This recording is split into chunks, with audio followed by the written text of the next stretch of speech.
Tuskegee Syphilis Experiment. So from 1932 until 1972,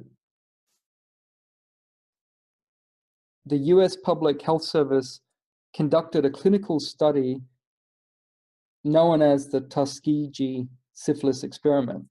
And this notorious study was designed to monitor the progression of syphilis in African American men. And these guys were led to believe that they were receiving free treatment from the government for the sexually transmitted disease, okay? But in truth, this infamous 40-year experiment involved medical professionals refusing treatment to Black patients who had been infected with syphilis. And of course, they didn't tell them that. So they said, yeah, you're being treated, here's your treatment, and then they're not getting better. But on top of that, some of them didn't have these impoverished African American guys, some of them actually did not have the disease when at the start of the experiment. So it's a combination of denying people syphilis treatment for the already infected, or infecting the ones who did not have the disease.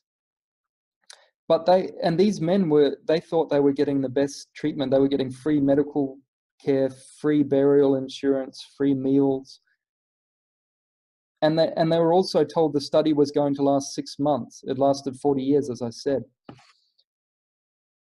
And so the study and the observation of these men continued via their doctors, I guess, and so on, without them having any knowledge that they were, in some cases, they didn't know they were still infected with syphilis, I gather.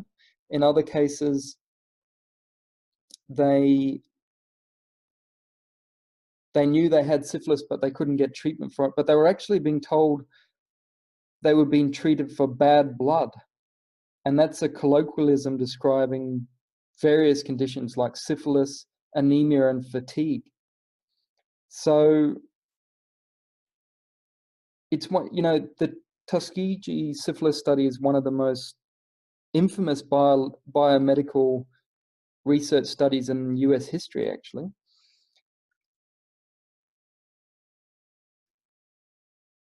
And actual US law changes came about because of this experiment. So, and it has, once again, this has been completely acknowledged. They've changed the law because of it. So Tuskegee is another conspiracy fact.